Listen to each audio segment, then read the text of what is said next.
अस्सलाम वालेकुम, कैसे हैं आप सब। आई होप बिल्कुल ठीक ठाक होंगे। मेरे ऑरेंज टिकोमा के प्लांट में इस वक्त बहुत अच्छी फ्लावरिंग हो रही है। इसमें और भी बहुत सारे कलर्स के फ्लावर्स होते हैं और ये एक परमानेंट फ्लावरिंग प्लांट है। गर्मियों में इसमें बहुत अच्छी फ्लावरिंग होती है और सर्दियों में ये थोड़े अरसे के लिए रेस्टिंग फेज में चला जाता है। सारे अक्सर बेशतर प्लांट के लीव्स झड़ जाते हैं काफ़ी ज़्यादा, और जैसे ही फिर बाहर का मौसम स्टार्ट होता है दोबारा से इसके अंदर लीव्स निकलने लगते हैं और फ्लावरिंग स्टार्ट हो जाती है।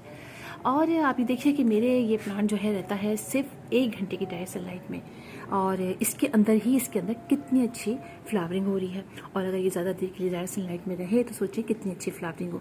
3 से 4 घंटे की डायरेक्ट सनलाइट इसके लिए बहुत होती है, और यही इसी के अंदर इसके अंदर फ्लावरिंग स्टार्ट हो जाती है। और ये प्लांट जो है वो इसको हल्की हल्की मिट्टी मॉइस्ट बहुत पसंद है, इसीलिए आप ऐसी इसकी सॉइल बनाइएगा जिसके अंदर थोड़ी देर पानी होल्ड रहे। यानी कोकोपीट डाल दीजिए, आप कंपोस्ट डाल दीजिए या गोबर की खाद डाल दीजिए, सैंड ले लीजिए और गार्डन की सॉइल ले लीजिए। तो इससे ये होगा कि अच्छी इसकी सैंडी सॉइल भी होगी और थोड़ी देर पानी को ये होल्ड भी करके रखेगा, कोकोपीट जो कि पानी को होल्ड करके रखती है। और पानी की जहाँ तक बात करूँ, जैसे मैंने कहा कि पानी इसको ज़्यादा थोड़ी ज़रूरत होती है गर्मियों में। बस आप देख के पानी डालिएगा, सर्दियों में बहुत ज़्यादा पानी नहीं डालिएगा, बस नॉर्मल डालिएगा। देख लीजिएगा कि ड्राई हो गई है फिर पानी डाल दीजिए। लेकिन गर्मियों में अगर आप ज़्यादा पानी डालेंगे यानी इसकी मिट्टी को हल्का हल्का सा मॉइस्ट रखेंगे हर वक्त, तो देखिए इस तरह से बहुत अच्छी फ्लावरिंग होगी।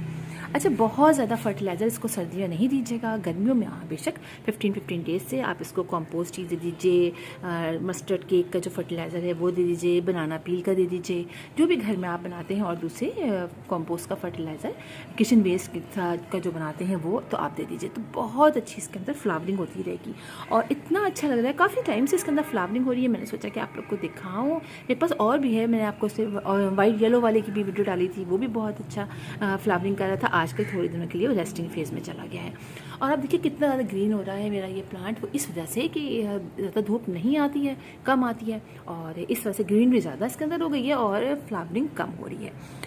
तो ये बात बहुत अच्छी है। अच्छा, दूसरी बात ये कि आप इसकी मिट्टी जो है वो ऊपर नीचे ज़रूर करते रहिएगा, क्योंकि ये प्लांट के अंदर एयर ज़्यादा मिलती है ना, उतनी अच्छा इसके अंदर फ्लावरिंग भी होती है। वैसे ये हर प्लांट के लिए होता है, लेकिन टिकोमा में मैंने देखा है कि जैसा इसको एयर जो इसकी हवा उसकी सॉइल में ज़्यादा जानी चाहिए, तो आप ऊपर नीचे करते रहिए। इसके अलावा इसके अंदर आप जो है वो थोड़े अरसे बाद आप इसके ऊपर से मल्चिंग कर दीजिए। तो बहुत गर्मी होती है तो मल्चिंग भी बहुत ज़रूरत होती है, तो आप इसका मल्चिंग कर दीजिए। और फर्टिलाइज़र को तो मैंने आपको बता दिया, डायरेक्ट सनलाइट का बता दिया। तो इसमें एक वाइन भी आती है, वो भी बड़ी खूबसूरत होती है। लेकिन ये कि मुझे ये प्लांट ये बहुत अच्छा लगता है, छोटे छोटे पॉट में लगा हुआ, और काफ़ी ज़्यादा ऊंचा सा भी ये हो जाता है।